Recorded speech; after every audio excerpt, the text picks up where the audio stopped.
If you're looking to get into the field of aesthetics but don't know where to start, then this video is for you. Number one thing you need to do is your research. Make sure you know what it entails and what will be done, because this is something that you should hopefully be doing for the rest of your lives. You need to make sure that this is something that you enjoy doing and that you want to be doing, because in my opinion, in order to be great, you need to love what you're doing. This shouldn't feel like you're coming to work every day. It should be something enjoyable, and that's how you excel in this field. So number one, do your research, because this is a medical field. We're injecting medications into patients. Now, part of this field is actually making a lot of content like I'm doing now, because this is a big part of marketing. Whether it's making reels for Instagram, videos for TikTok, we need to put our work out there. Now, a lot of it may look fun, which it is, but there are other sides to the field that you have to be aware of. Number one is there may be a lot of hand-holding. There is a lot of learning. There is a lot of studying, and there is sometimes worrying. You want to make sure that your results are great. You want to make sure that your outcomes are what you are planning for. And so it's not just all fun and games. There is a very serious side to this. On the other end, there are some serious complications that can arise, and this is where you need to be well equipped. You need to learn how to deal with them and how to manage them if they arise. Let's start with something simple like Botox. If you inject Botox into a muscle, it will paralyze a muscle. By paralyzing a muscle, you're preventing the movement and wrinkles from forming. Now, if you do this, for example, too close to the eye, you can have somebody's lid drop.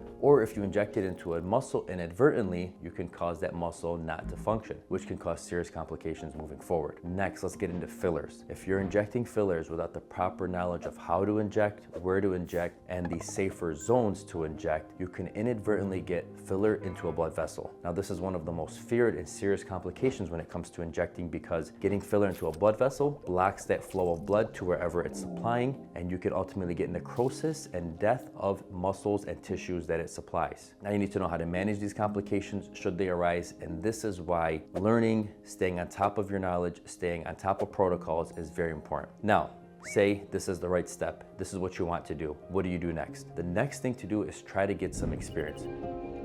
Whether it's shadowing, working somewhere that provides aesthetic treatments, try to get hands-on experience, try to visualize, try to see what they're doing day in, day out, what it takes to make sure, again, that this is right for you. Next, you need to make sure that you have the right credentials.